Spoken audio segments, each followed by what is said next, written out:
कैसे हैं पंच परमेश्वरी परमात्मा? अरिहंत परमात्मा 12 गुणों के धारक माने जाते हैं। वस्तुतः अनंत ज्ञान, अनंत दर्शन, अनंत सुख, अनंत वीर्य, ये उनके वास्तव में आत्मिक गुण है। शेष 12 तो पौद्गलिक हैं, वो तीर्थंकर के संवत्सरण में देवों द्वारा रचित, और एक उनके मस्तिष्क के पीछे होता है भावंडल, 8 पुद्गल। सिद्ध परमात्मा के अनंत ज्ञान, अनंत दर्शन, अनंत सुख, अनंत वीर्य, साइक सम्यक, तो अटल अवगाना, अमूर्तिक, अलघु गुरु, ऐसे 8। इसमें भी 4 गुणों की महत्ता। उपाध्याय भगवान 11 अंग, 12 उपांग, चरण 70, करण 70, 25 गुणों के धारक। साधु साध्वी भगवान के 27 गुण हैं, 5 महाव्रतों का निर्विचार पालन करते हैं, 5 समिति का सावधानीपूर्वक पालन करते हैं। और अब यहाँ बचे हैं 17। एक इसमें आ रहा है 3 कर्म, 3 योग, भाव सत्य, कर्ण सत्य, योग सत्य, मन गुप्ति, वचन गुप्ति, काय गुप्ति। मन समाधारणता, वचन समाधारणता, काय समाधारणता और वेदनी समाधारणता, मारणांतिक वेदनी समाधारणता। और 2 और बचे हैं क्षमावंत वैराग्य। ये 27 गुण हैं। 27 में से 10 गुण तो उनके बाह्य अपेक्षा से माने जाते हैं। मात्र साधु मर्यादा का पालन करने के लिए है। बाह्य में जिस समय शरीर संबंधी कार्य करे उस समय वह महाव्रतों का कठोरतापूर्वक पालन करे और समितियों का भी इस प्रकार से पालन करे कि किसी भी महाव्रत में कोई भी खंडन ना हो, दोष न लगे। अर्थ निकल रहा है वह पाप के स्थान पर पुण्य का उपार्जन कराता है। तो मुख्यतः कौन से हुए तो अभी चर्चा चल रही है मन समाधारणता, वचन समाधारणता, काय समाधारणता। काय समाधारण से जीव को किस फल की प्राप्ति होती? वह केवली के 4 सत्कर्मों का क्षय करके और सिद्ध हो जाता है, बुद्ध हो जाता है, मुक्त हो जाता है, परिनिर्वाण को प्राप्त कर सर्व दुखों का अंत कर देता है। काय की समाधारण से कैसे? काया तो पुद्गल है, उसमें समाधारणता कैसे होगी? वस्तुतः ये मन समाधारणता, वचन समाधारणता के साथ जुड़ा हुआ है। इस कारण से यहाँ आया है कि केवली के 4 सत्कर्म, इसको याद रखें। सत्कर्म क्यों का? 4 कर्म अलग प्रकार के हैं, 4 कर्म अलग प्रकार के। 8 कर्म है, 4 गाती, 4 अगाती। गाती का अर्थ होता है मेरे निज गुण में हानि करने वाला। कर्म पुद्गल है, मैं शुद्ध चैतन्य स्वरूप की आत्मा हूँ, क्या पुद्गल मेरे गुणों में हानि कर सकता है? इसके साथ जुड़ने पर हानि होती है। हानि कर नहीं सकता है, परंतु मैं अपने गुणों से बेखबर होता हूँ। उस समय कहा जाता है ये कर्म या कर्म के वजह आने वाला निमित्त हावी हो गया है और इस कारण से वह मेरे निज गुण 4 गुण और 4 कर्म मिलान करो। ज्ञानावरणीय, दर्शनावरणीय क्या करता है? ज्ञान पर ज्ञानावरणीय मेरे ज्ञान गुण पर आवरण करता है। कैसे करता है? निमित्त आने पर, राग द्वेष करने पर। जिस समय मैं अपने आप को तो जानता नहीं हूँ और शरीर आदि परायों को अपना जानता हूँ, उसमें कहा जाता है मेरे ज्ञान गुण पर पर्दा पड़ गया है। अनादि से मैं ऐसा पर्दा डालता आ रहा हूँ। त्रिपदी में कहेंगे, त्रिपदी में कैसे कहेंगे? नहीं, मैं क्यों बोलूँ? त्रिपदी में कैसे बोलेंगे? उत्पन्न व्यय ध्रुव। ज्ञान गुण की एक समयवर्ती पर्याय का, विभाव पर्याय का व्यय होता है, पुनः उसी समय ज्ञान गुण की विभाव पर्याय का उत्पाद होता है। फिर एक समयवर्ती ज्ञान गुण की विभाव पर्याय का व्यय होता है, पुनः ज्ञान गुण की विभाव पर्याय का उत्पाद होता है। ऐसा कब से चल रहा है? अनादि से। अनादि से चल रहा है। इस भाव में तो मिटा होगा, तो कब मिटा होगा? यदि इस भाव में नहीं मिटा, ज्ञान का उखाड़ यदि मनुष्य भाव में आकर के नहीं हुआ, तो गड्ढे घोड़े बनोगे तब करोगे। इसकी प्रतीक्षा है। ज्ञान गुण का उभाड़ किसको कहा जाता है? ज्ञान गुण पर आवरण किसको कहा जाता है? मैं अपने मात्र स्वयं की भूल से अपने आप से अनभिज्ञ अपरिचित रहता हूं और मात्र शरीर आदि से ही परिचय कर रखा है। हाँ बोलो, किससे परिचय कर रखा? शरीर आदि। और गाढ़ परिचय है किससे? शरीर आदि से। यदि शरीर से गाढ़ परिचय है तो शरीर को सुख पहुंचाने वाले, 5 इंद्रियों के सुख पहुंचाने वाले, 5 इंद्रियों के सुख के साधनों को एकत्रित करने के लिए व्यापार व्यवसाय कारखाने में सहयोग करने वाले सारे ज्ञान, ये आपको जो जो सहायता कर रहे हैं वो आपका भला कर रहे हैं कि बुरा कर रहे हैं? बुरा कर रहे हैं।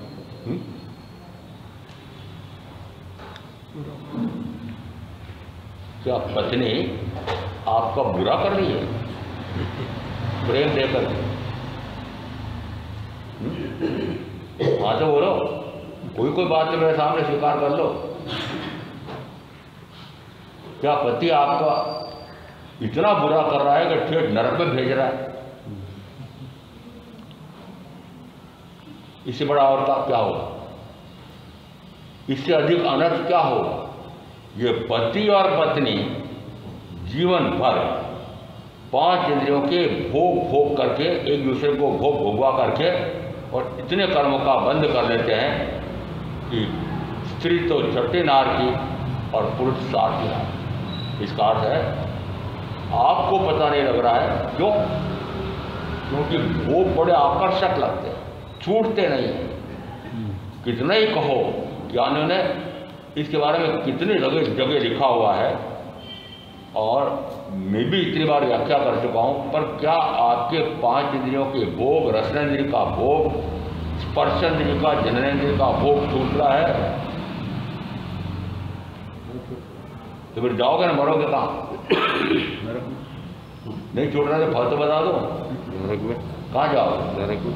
नरक में बड़ा अच्छा लगता है, नरक बड़ा अच्छा लगता है। वस्तुतः यदि आगमों में 8 जगह ऐसा आया है कि 5 इंद्रियों के भोग में सबसे महत्वपूर्ण रसनेन्द्रिय का भोग है, क्योंकि रसनेन्द्रिय शेष 4 इंद्रियों को पुष्ट करती है, अपने आप को भी पुष्ट करती है, और रसनेन्द्रिय अन्य इंद्रियों को पुष्ट करती है। उसमें सबसे अधिक पुष्ट करती है वह जननेन्द्रिय को, और जननेन्द्रिय को पुष्ट करती है तो काम वासना जगती है, और काम वासना जगती है तो भोग का भाव पैदा होता है, और फिर भोग होता है तो मुख्यतः 5 में से 2 गिनना, और शेष 3 भी उसी में सहायता करते हैं।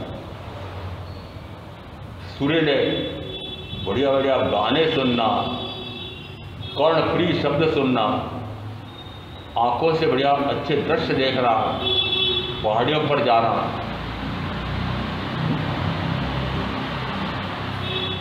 ये सारे कार्य क्यों करते? नाक से बढ़िया बढ़िया सुगंधें सूंघना।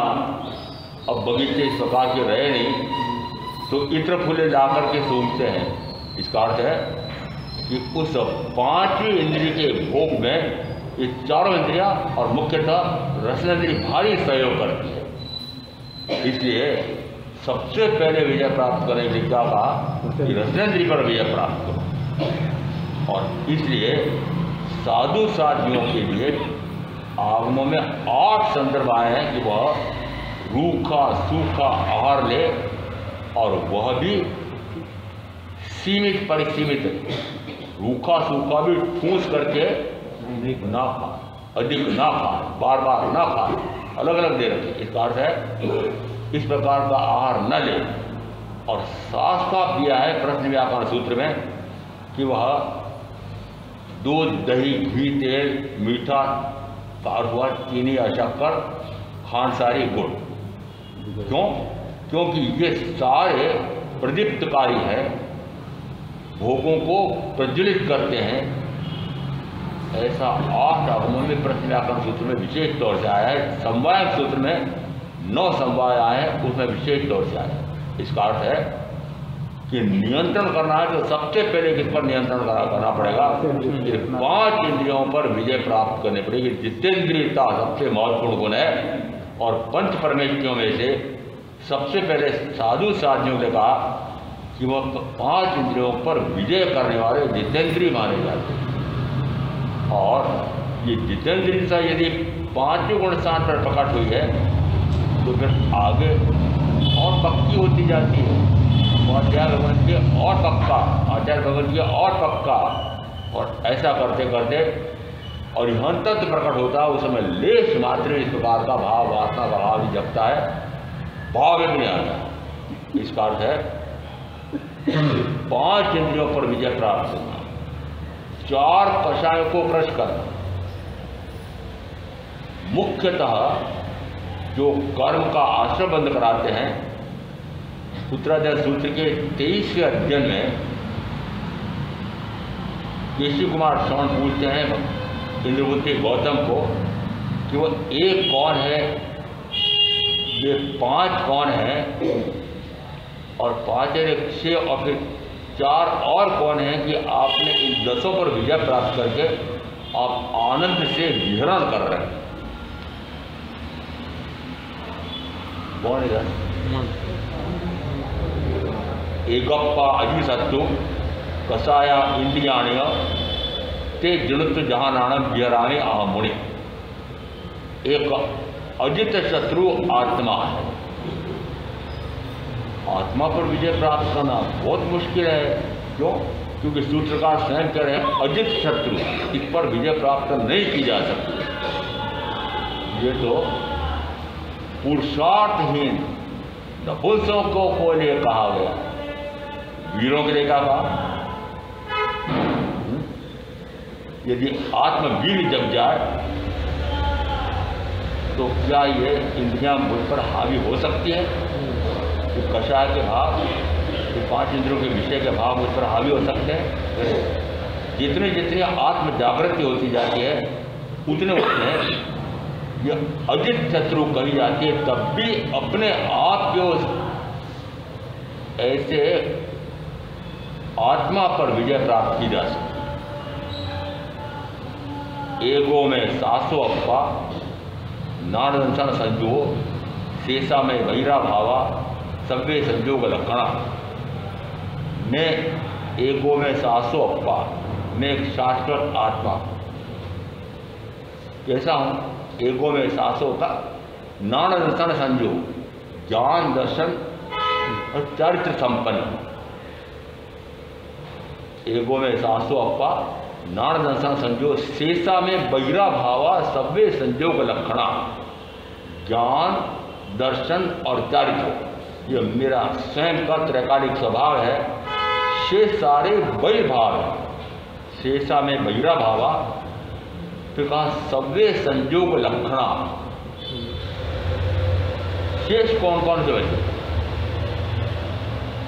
शरीर के साथ जुड़े परिजन, भोग साधन, धन वैभव, ये सारे शेष सारे, ये शेष सारे कहते हैं पर भाव, मेरा भाव नहीं, स्वभाव नहीं है।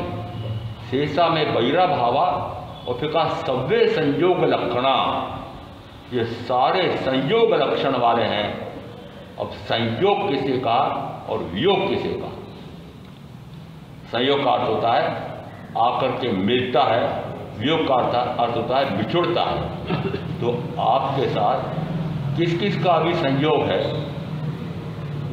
शरीर आदि 3, तीन का संयोग, शरीर आदि, आगे दो बोल दो, परिजन और धन, परिजन धन, रागादि भाव, क्योंकि रागादि भाव मैं स्वयं करता हूँ, इसी का रागादि भाव कर्म, और रागादि भाव करते से ही जानावरण आदि 7-8 प्रकार के कर्म का आश्रय बंद होता है। इसका अर्थ है ये तीन संयोग मेरे साथ अनादि से हैं, निरंतर इनका वियोग है। शरीर का निरंतर वियोग है। कैसे है? जन्म मरण। 1 मिनट पहले, 1 घंटे पहले, 1 दिन पहले जैसा शरीर था, 1 मिनट बाद, 1 घंटे बाद, 1 दिन बाद, 1 वर्ष बाद वैसा नहीं था। निरंतर क्षीण हो रहा है, क्षीण हो रहा है ना। पूर्व के काल में जैसा था उसका तो वियोग हो गया और नए प्रकार का है। बाल्यकाल का जय हो गया, किशोर अवस्था का उत्पाद हो गया। ऐसा करते करते सारे गिरना कि जो पूर्व की अवस्था है वह व्यतीत हो जाती है और इस शरीर की नई नई अवस्था प्रकट होती है। और अब सोचो कि क्या वह बाल्यकाल, क्या वह किशोर अवस्था, क्या वह नौजवानी अवस्था वापस लौटेगी? नहीं आएगी, नहीं आएगी। प्रयत्न तो करते हो, प्रयत्न तो करते हो, खूब बढ़िया खिलाते पिलाते हो शरीर को, जवान पट्टा बना रहा हूँ, परंतु इसका स्वभाव है निरंतर क्षीण होता है। स्वभाव है क्षीण होता ही होता है। क्यों? क्योंकि पुद्गल का स्वभाव ही है कि वह सड़ता है, गलता है और पौद्गलिक शरीर या न जाने किस समय छूट जाता है। इस अपेक्षा से कहा एक संयोग मेरे साथ शरीर का है, शरीर से जुड़े हुए और सारे हैं, और इस कारण से जब मैं विकार का भाव करता हूँ, शुभाशुभ भाव करता हूँ, राग द्वेषादि भाव करता हूँ, क्योंकि मैं राग द्वेषादि का भाव स्वयं करता हूँ, इसलिए मैं मरता हूँ। कहाँ मरता हूँ? चतुर्गति में। चतुर्गति में बंद हो गया क्या राग? राग बंद हो गया क्या? कब होगा? रागादि भाव मेरा स्वयं का है, परंतु क्या मेरा स्वभाव है? विभाव है। यदि रागादि मेरा स्वभाव है तो अनंत काल तक होता रहे। यदि अनंत काल तक होता रहता है तो फिर इतने जीव अनंत जीव सिद्ध कैसे होगा? रागादि से रहितता, वीतरागता प्रकट हुई होगी तब सिद्ध हुए। ये पंच परमेश्वरी परमात्मा में से पांचों का गिनना ये वीतरागी है। 3 अधिकांशतः वीतरागता को प्रकट कर चुके हैं। जितना रागांश बचा है उसको क्षीण करने के लिए निरंतर आत्म पुरुषार्थ कर रहे हैं। और 2 के परम वीतराग स्वभाव प्रकट हो चुका है। 2 अरिहंत परमात्मा और सिद्ध परमात्मा। इसका अर्थ है कि वीतरागता यदि एक बार प्रकट होगी, निर्मोहिता यदि एक बार प्रकट होगी, तो पुनः वह मोह में मरेगा नहीं। स्तवन में आप बोलते उठ जाग मेरे चेतन ध्रुव ने, कि जन्मता है वह मैं नहीं हूँ, जो मरता है वह मैं नहीं हूँ, ये वर्ण गंध रस स्पर्श मेरे गुण नहीं है, ये शरीर के हैं। तो फिर वापस कभी क्या कह रहे हैं? फिर मोह में मरता क्या? अंतिम पंक्ति में आया है तू स्वयं सिद्ध अविनाशी। वो सिद्ध शब्द आया है, वो सिद्ध शब्द यानी तो स्वयं ही सिद्ध स्वरूप है, परंतु वास्तव में वो सिद्ध कंवर जी महाराज साहब ने इसकी रचना की थी, इसलिए वो सिद्ध नाम है। इसका अर्थ है यदि यह शरीर मेरा नहीं है, वर्ण गंध रस स्पर्श का पुतला है, सड़ने गलने नष्ट होने वाला है, तो फिर अब वो कभी पूछ रहे हैं फिर मोह में मरता क्यों है? यदि कोई मेरे नहीं है तो फिर मोह में मरता क्यों? अंदर में कितनी डांट लगाई ये बात, पर तुम्हारा पड़ता है। मैं जोड़ दे के बोलता हूँ, फिर मोह में मरता क्यों? फिर मोह में मरती क्यों? क्या मोह से निरंतर परे होते जा रहे? क्या मोहियों से मुंह मोड़े बिना, क्या मोह के संबंध तोड़े बिना कोई भी साधु या साध्वी बन पाता है? नहीं बनता, नहीं बनता। क्या अरिहंत तत्व प्रकट कर सकता है? नहीं कर सकता। क्या सिद्धत्व प्रकट कर सकता है? नहीं कर सकता। और ऐसा अरिहंत, ऐसे सिद्ध कितने हो गए हैं? अनंत, अनंत, अनंत। मोह को तोड़े बिना, मोहियों से मोह मोड़े बिना नहीं, महाराज मोह तो छूटता नहीं। मोह तो सबका एक साथ एक से ही आवाज आएगी। अभी सारों से गलों में महाराज आप कुछ भी कहो, मोह तो टूटता नहीं, मोहियों से मुंह तो मुड़ता नहीं। तो फिर क्या कहूँगा? मरोगे, मरोगे अनंत बार, डूबोगे छत्रपति में अनंत बार। क्या से निकल रहा है? क्या मोह नहीं टूटता है? ये विकार है, मोह विकार है और निर्मोहिता निर्विकार भाव है। तो ये पांचवें पदधारी ये निर्विकारिता को प्रकट करने वाले, वीतरागता को प्रकट करने वाले, शुद्ध स्वरूप को प्रकट करने वाले अधिकांशतः प्रकट हो जाता है। वे होते हैं साधु, साधु जिनका साधु में तीनों गिनना, आचार्य भगवान, उपाध्याय भगवान, और जिनका पूर्णतः मिट गया है वो कहलाते हैं अरिहंत परमात्मा। और जब अरिहंत तत्व प्रकट हो जाता है तो सिद्धत्व स्वतः होता है। ये कैसे? आयुष्य पूरा होने पर अरिहंत तत्व प्रकट हो जाए तो सिद्धत्व स्वतः प्रकट होता है। आयुष्य काल आने पर, आयुष्य काल आने पर। आयुष का अभी जो आपका काल है, इस आयुष को खपाने के लिए आप कुछ कार्य कर रहे हैं?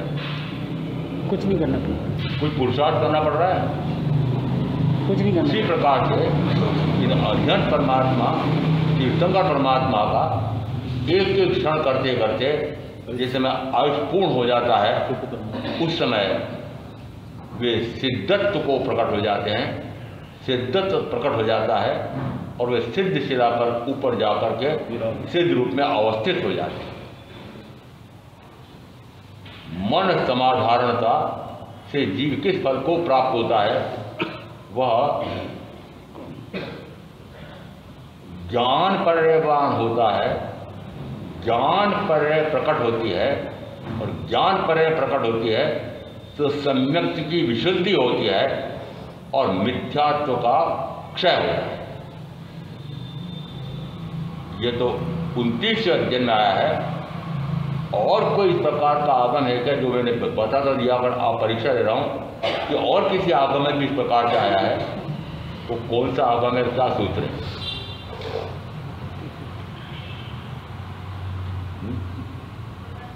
कोई तो बोलो। तो सूत्र का आगम का नाम दे देता हूँ, प्रज्ञापन। आगे बोलो। 23वां अध्ययन, 23वां अध्ययन। जिस समय ज्ञानावरणीय कर्म का उदय आता है उसी समय दर्शनावरणीय कर्म का उदय आता है, उसी समय दर्शन मोहनीय कर्म का उदय आता है, और सर्वजीव अपेक्षा से मिथ्या भ्रम में चढ़ जाता है। इसका अर्थ है कि ज्ञानावरणीय कर्म का बल, दर्शनावरणीय कर्म का बल पीछे है, और उस समय यदि दर्शन मोहनीय कर्म का पहला भेद वो उदय में आता है तो जीव मिथ्या भ्रम में पड़ जाता है, भ्रमित हो जाता है, विमोहित हो जाता है, और उस कारण से फिर वह जिससे उसको सुख मिलता है, जिससे उसको दुख मिलता है, उसका भाव उस पर चला जाता है, उपयोग उस पर चला जाता है। एक ज्ञान गुण का विपरीत परिणाम हुआ तो दर्शन गुण का भी विपरीत हुआ, तो सुख गुण का भी विपरीत हुआ, और वीर गुण का भी विपरीत हुआ। अब फिर यदि ऐसा है तो फिर उल्टा कैसे करें? उल्टा तो मैंने बता दिया कि जिस समय ज्ञानावरणीय कर्म का उदय आता है, ज्ञान पर आवरण, ज्ञानावरणीय कर्म इसमें ज्ञानावरणी कर्म मैंने बांध तो रखा है, फिर इसका उदय आता है। कैसे उदय आता है कि मैं अपने आप को तो जानता नहीं हूँ और शरीर आदि परायों को अपना जानता हूँ, उस समय मानना कि ज्ञानावरणी कर्म का उदय आ गया। कैसे क्षय करोगे? अरे ज्ञानावरणी कर्म का क्षय कैसे करोगे? स्वभाव में रहने पर। ज्ञानावरणी कर्म के उदय में वह अपने आप को तो जानता नहीं है और शरीर आदि एक में सब लेना है, शरीर आदि पराये को अपना जानता है। अब उल्टा कैसे करोगे? स्व में जाने, अपने को अपने अपना जानना, पराये को पराये जानना और परे हो जाना, उन परायों को परे हटा देना। पराया कौन कौन? शरीर आदि, शरीर से जुड़े हुए सगे संबंध। प्राण प्यारे एक नहीं, प्राण प्यारे एक नहीं, परिवार है। पराया हटाना, परे करना है इनको। अरे कोई तो हाँ ना बोलो।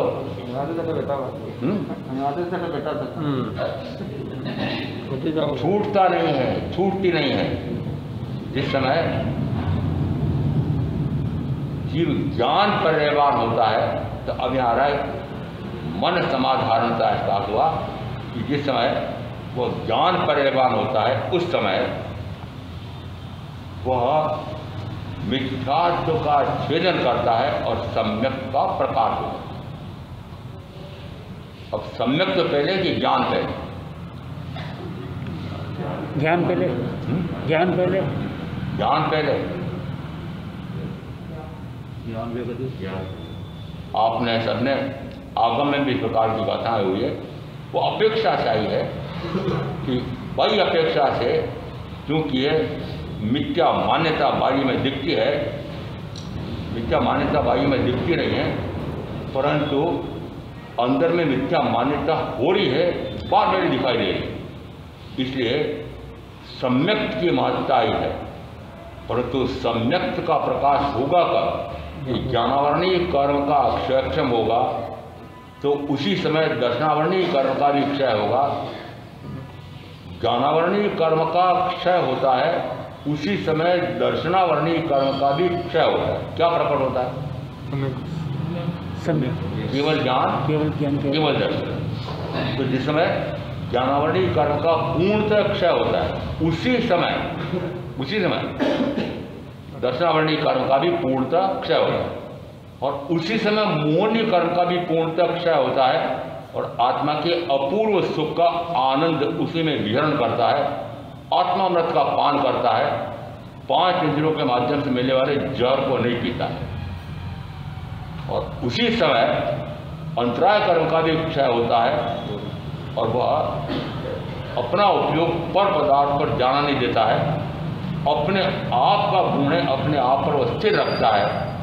एक गुण सुलटा करो तो दूसरा भी सुलटा होता है, तीसरा भी सुलटा होता है, चौथा भी सुलटा होता है, सारे सुलटे हो जाते हैं।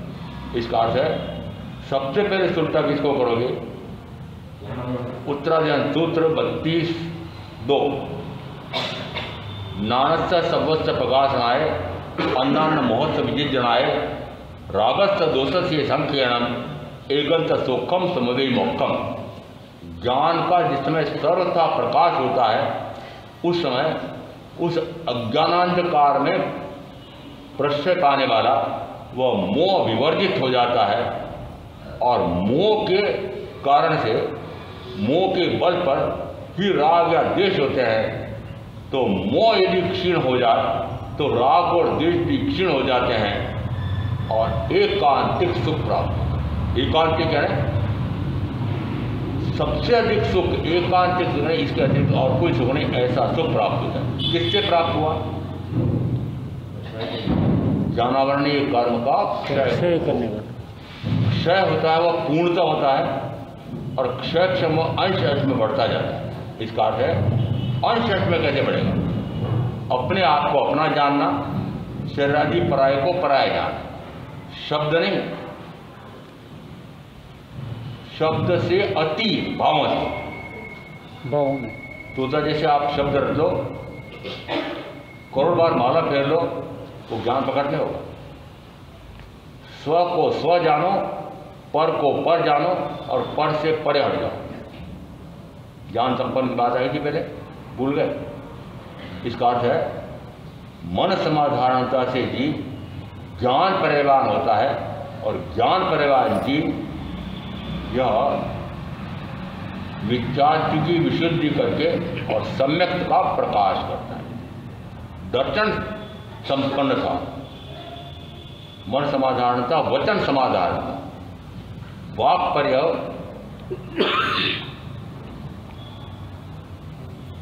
एक शब्द वापस याद रखना, बहुत पहले बताया था, भाव से जीव का स्वरूप कैसा है।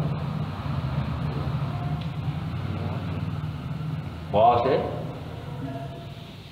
जीव का स्वरूप कैसा है? हाँ गाय क्या करना याद रखे। भाव अपेक्षा से जीव अनंत ज्ञान पर्यवान है, अनंत दर्शन पर्यावान है, अनंत चारित्र पर्यावान है। ये अनंत चारित्र कौन सा है? ये 5 महाभारत रूप चारित्र तो आयुष्काल पूरा हो जाएगा तो पूरा हो जाएगा। फिर अनंत चारित्र कौन सा है? वो अनंत चारित्र यथाख्यात चारित्र, निरंतर स्वरूप में रमणता, स्वरूप को ही जानना, स्वरूप को ही देखना और स्वरूप में निरंतर रमना। ये यहाँ मन समाधारणता, वचन समाधारणता, काय समाधारणता। और काय समाधारणता में स्पष्ट आया है कि काय समाधारणता को प्राप्त जीव केवली के 4 सत्कर्मों का क्षय करके सिद्ध हो जाता है, बुद्ध हो जाता है, मुक्त हो जाता है, परिणाम को प्राप्त कर सब दुखों का अंत कर देता है। यदि काय समाधारणता का यह अर्थ है तो फिर मन समाधारणता, वचन समाधारणता का अर्थ भी उसी प्रकार से होगा। प्रथम में कहा हुआ ज्ञान पर्यमान होता है, और ज्ञान पर्यमान होता है तो मिथ्यात्व की विशुद्धि, मिथ्यात्व का नाश करके और सम्यक का प्रकाश करता है। दर्शन संपन्नता से जीव किस पद को प्राप्त करता है? वह वाक् साधारण दर्शन पर्यमान होता है, दर्शन की पर्याय प्रकट करता है। इस दर्शन की पर्याय क्या है? दर्शन गुण की पर्याय कौन सी? स्व को देखना। दर्शन गुण मेरा स्वयं का गुण है। दर्शन यानी देखना, दर्शन यानी देखना। दर्शनावरणी, अपने आप को ही देखूं, अपने आप को ही देखता रहूं, पर नहीं देख पाता हूं। क्यों? क्योंकि उस गुण पर आवरण आया हुआ है दर्शनावरणीय। किसने डाला? स्वयं ने डाला। स्वयं। कौन हटाएगा? स्वयं को हटाना पड़ेगा। रागी देशी मोही आदि तो मेरे गुणों को दबाते हैं और वीतरागी सद्गुरु ये मेरे गुणों को प्रकट करने में उद्बोधन देते हैं। किसकी संगति करना, ये भी तो पूछ लो। किसकी संगति करना? सद्गुरु। रागी देशी मोहियों की संगति करोगे तो अनंत कर्म का बंद करके अनंत जन्म का दुख पाओगे, और वीतरागी सद्गुरु का सानिध्य लोगे तो मुक्त हो जाओ। आपको तो मुक्त होना ही नहीं। ये 1 घंटा बड़ा मुश्किल से निकालते हो। बाकी आते हैं, मेरे बाकी जाती है। घर का बहुत काम पड़ा, दुकान का बहुत काम पड़ा भाइयों। मुझे तो इतना कहते महाराज, दुकानदारी का वही समय आ जाता है, वही समय प्रवचन का है। दुकानदारी कर रहा हूँ कि आपके आके बैठ जाऊँ, बताओ क्या करना। क्यों नहीं मानते हो कि यदि दुकानदारी चलाना इतना आवश्यक मान रखा है, दुर्घटनाग्रस्त हो गए, बीमार हो गए, 15-15 साल से पड़े हैं, उस समय वो दुकानदारी कौन चलाएगा? वो घर का काम कौन करेगा? मान लो ना कि बीमार हो गई, बुखार चढ़ गया। कौन सा बुखार चढ़ गया? वो कर्म का बुखार मानो। बुखार किसका है? कर्मों का बुखार। वो कर्मों का बुखार है तो कहो कि मेरे कर्मों का बुखार बहुत चढ़ गया है, मैं आज कोई काम नहीं करूँगी, नहीं आज कोई काम नहीं करूँगा, नहीं, ये नहीं हो सकता। अरे ये नहीं हो सकता, तो फिर मैं क्या कहूँगा? डूबो मरो। वस्तुतः दर्शन संपन्नता से जीव किस फल को प्राप्त होता है? तो वह दर्शन परिमाण होता है और आगे 2 शब्द है, वह दुर्लभ बोधिकत्व को तोड़ता है और सुलभ बोधिकत्व को प्राप्त होता है। दुर्लभ बोधिकत्व किसे कहते हैं और सुलभ बोधिकत्व किसे कहते हैं? बोधि दुर्लभ बोधि, परम ज्ञानी के वचन सदगुरु के माध्यम से सुनना सामान्य है, दुर्लभ है, परम दुर्लभ। कौन सा सूत्र दिया? पूछते क्यों आ रहे? पूछते इसे हैं कि सूत्र दिए भूल जाते हो। सूत्रकृतांग सूत्र में तीर्थंकर ऋषभदेव ने 91 पुत्रों को जो बोध दिया था वह दूसरे अध्ययन में संकलित है, और अब मैं वह सूत्र पूछ रहा हूं। मैं बोल चुका हो गया। आगे पाठ, पीछे सवाल। एक शब्द बोल, संबुद्धा। किम बुद्धि? आगे बोलो, किम न बुद्धि? आगे बोलो ना। किम न बुद्धि? किम न बुद्धि? आगे बोलो, आगे की बात मत करो। संबोधि खलु पेच्चा दुर्लभ, कि संबोधि अन्यत्र दुसाध्य है। अन्यत्र ने कहा नरक गति में बिल्कुल संभव नहीं है, तिरंज गति में बिल्कुल संभव नहीं है, और देव गति में भी अधिसंख्यक देव देवी तो विद्यार्थी होते हैं, और यदि सम्यक तो लेकर के और फिर देव गति में जाते हैं तब भी वहाँ वे ऐसी साधना नहीं कर सकते कि जिससे जन्मों से मुक्त हो जाए। संबोधि कल्पेच्चा दुर्लहा, इसका अर्थ है कि आत्मा बोध प्राप्त हो जाए, संबोध को प्राप्त हो जाए, इस प्रकार का अन्यत्र नहीं मिलता है। संबुद्ध किम न बुद्धि, संबोधि को प्राप्त हो जाओ, संबोधि को प्राप्त हो जाओ। संबोध को प्राप्त क्यों नहीं होते हो? घटना क्या थी? जिस समय पिता ने सैम ने अपना राज्य 100 पुत्रों में बांट दिया था, परंतु राजा भरत ज्येष्ठ पुत्र उसके कौन सा कर्म उदय में आया? चक्रवर्ती का उदय आता है। उनके आयुधशाला में चक्ररत्न की उत्पत्ति हुई है, ऐसा जिस समय सेनापति आकर के बताता है, और उस समय कहता है, हे राजन, आप चक्रवर्तित्व 6 खंड साध सकते हो। 6 खंड साधने के लिए चक्रवर्ती को पाप नहीं करना पड़ता है। मात्र जिसमें वो तीर चलाते हैं उस तीर पर लिखा रहता है चक्रवर्ती भरत। वो शत्रु समझ जाता है कि चक्रवर्ती ने तीर छोड़ा है, वह अपना राज्य 2 कन्याएं लाकर के सुपुर्द करता है।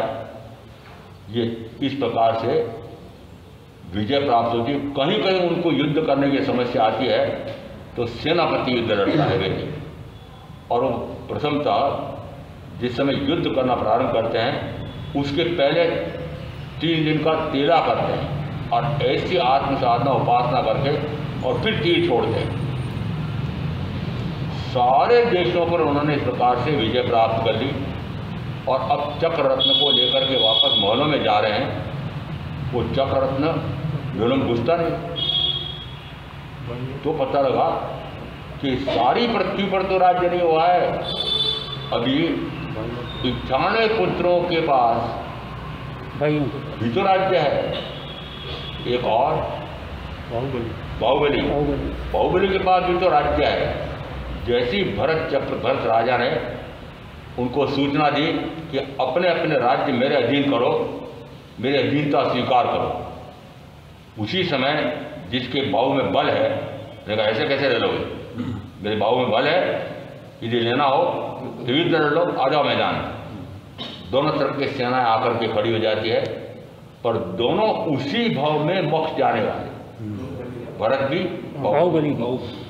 उसी समय भाव आया कि मात्र राज्य के लिए इतनी सेना का संवार क्यों, तो तय किया क्यों आपस में दोनों युद्ध कर, मल्ल युद्ध कुश्ती। मल्ल युद्ध में बाहुबली जीत जाते हैं। दृष्टि युद्ध, दृष्टि युद्ध किसको कहते हैं? एक योद्धा दूसरे योद्धा में उसके आंखों में निरंतर देखता है, अपलक देखता रहता है। अपलक है, पलक नहीं बीतता है। उसमें ही बाहुबली विजय हो गए। और उसके बाद में फिर निर्णय करें कि अब क्या करें, तो उन्होंने कहा तीसरा युद्ध और करना है, मुट्ठी युद्ध। जिस समय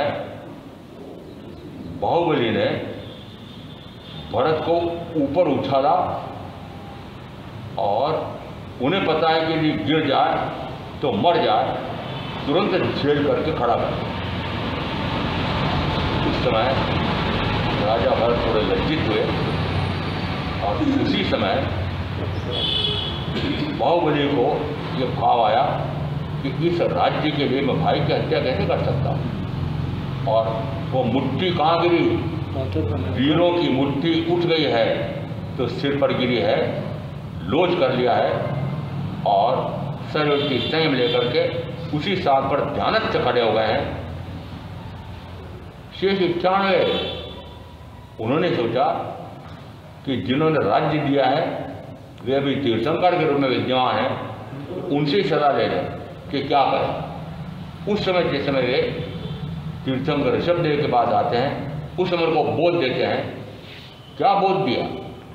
कि जिस राज्य को तुम बचाना चाहते हो, जिस राज्य को तुम बचाना चाहते हो, आपके पास भी तो राज्य होगा। अरे 6 खंड की हवेली होगी, 6 मकान होंगे, 6 बहुमंजिला मकान होंगे, जाने कितने कितने संपत्ति है। भोगते भोगते कार करे तो नरक जाति नारक, और छोड़े तो मोक्ष। आपने क्या जा रखा? जितना धन वैभव है, साधन सुविधाएं, भोग की सामग्री है, भोगता रहूं, खूब भोगता रहूं, छोड़ना ही नहीं, मरते दम तक भोगता रहूं। और जिस समय मरते दम तक वह 5 इंद्रियों का भोग भोगते भोगते कार करेगा तो सीधा नरक में जाएगा। इसके बाद जिस समय बोध क्या दिया कि मान लो मैं भरत को कह दूं तो तुम्हारा राज्य न छीने, परंतु और कोई राजा भी तो छीन सकता है। आपके पास भी जो राज्य वैभव है, राज्य वैभव के धन वैभव है, और कोई छीन सकता है कि नहीं? काल आइश आएगी। अरे काल तक तो छीन ही लेगा। मान लो यदि आपका बेटा कोणिक जैसा हो, औरंगजेब जैसा हो, तो आपको कारागार में डाल करके आपकी सारी धन संपत्ति पर अधिपति करेगा। मैं सोचता हूँ आपके बेटा ऐसा नहीं होगा, परंतु एक बेटा और बता देता हूँ। कौन सा? कालचंद्र आएगा कि नहीं? और चुपचाप आएगा, सूचना देता है, कोई सूचना नहीं देता। जैसे हमने बड़ी कहानियाँ, दांत तोड़ देता है, आंखें खराब हो जाती है, अचानक आता है। आयुष का काल का मुझे कुछ भी पता नहीं है कि इस भव में मेरा आयुष काल कितना है। यदि मैं पूर्व के भाव में बांध के आया हूँ निश्चित है, परंतु कब पूरा होगा पता नहीं है। इस कार से आयुष का काल न जाने कब पूरा हो जाता है। और उस समय यदि 5 इंद्रियों के भोगों में रत रहते परिवार की मोह ममता पड़े कर्मारंभ करते करते यदि प्राण निकले तो जैन दिवाकर चौधरी जी महाराज साहब कहते थे, जो भोगेश्वरी सो राजेश्वरी, जो राजेश्वरी सो नरकेश्वरी। भोगेश्वरी भोग, जो ऐश्वर्य रिद्धि सिद्धि धर्म वो मिला हुआ है उसका भोग भोग रहा है, उसको कहा भोगेश्वरी। तो जो भोगेश्वरी वह राजेश्वरी, ऐसा भोग कौन भोग सकता है? एक राजा। जो राजेश्वरी वो नरकेश्वरी, और 12 चक्रवर्ती हर अवसर में होते हैं।